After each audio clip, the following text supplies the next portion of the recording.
Removing an M.2 drive.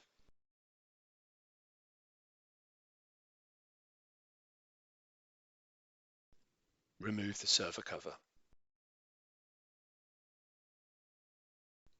If necessary, remove the 2.5-inch drive from bay 2.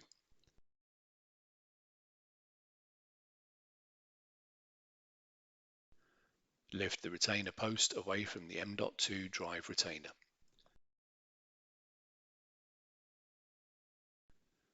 Lift the rear end of the M.2 drive and then remove the M.2 drive from the system board.